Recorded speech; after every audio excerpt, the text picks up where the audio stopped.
Hi, my name is Michelle Brito, and I am a clinical social worker at Harvest Collegiate High School. Hi, I'm Princess May. I'm a filmmaker and arts educator. I've done a lot of work in advocating for anti-sex trafficking. I've created a couple of documentaries and collaborated with ACS as well as with other agencies across the United States in order to promote awareness for child sex trafficking and human sex trafficking.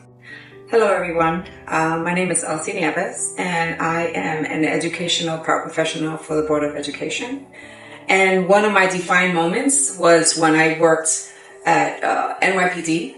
I am a domestic violence advocacy worker, and I help with transferring the victims to another state. I assist them with housing. I assist them with any domestic problems that they go through. And the resources that they need. One of the situations that I came across in NYPD was in human trafficking. There was a case where a young lady who was a survivor from the human trafficking, she had a child from that whole ordeal. And I think that was very hard for her to love a child that came from a situation like that.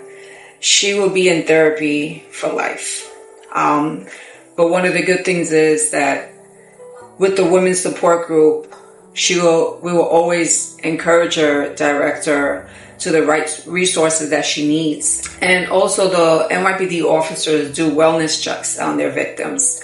If we ask to follow up, we make sure that she's okay. And the best thing about the women's support group is that we will always be there. She can always come.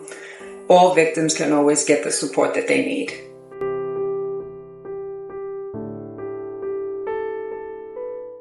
That there's a white van that you have to watch out for. Most of the times it's not a white van. Most of the time it's people that you know. Most of the time it's situations that seem harmless. It could be a party that you're at that was organized, because now with sex trafficking, there are people that don't look harmful as people would think. Like, you know, there's no guy in a ski mask or whatever. They're old ladies, older elderly ladies that may be, or elderly, not so much elderly men, but that's a possibility also. It could be like other students that are around the same age as you or pretending to be around the same age as you. But oftentimes a lot of people that are trafficked, they keep them for like a day or two just to make them addicted to a drug so that they'll never leave, and so that they become dependent on the person that's holding them. I think it's overlooked because people don't realize how prevalent it is. When people think about sex trafficking, child sex trafficking, they think that it's something that is not connected to them in any way, shape, or form.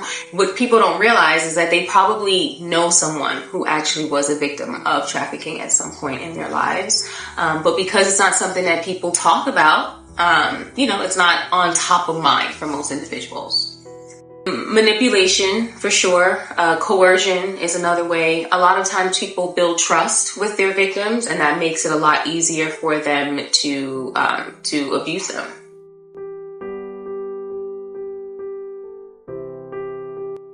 I think the more that people are aware of it, the more they can recognize the signs of it. If you don't know what something is, it could be happening right in front of you. You're not fully aware, right? And so oftentimes people are trafficked. They still come to school. They still go to work.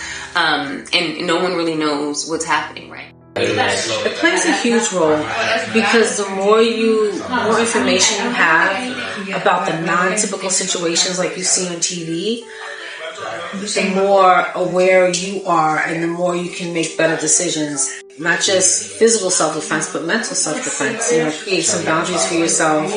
Be careful about pictures that you send. Have rules for yourself, guidelines, in posting pictures. Never send photographs to anyone, especially provocative pictures. You never know where those pictures will end up.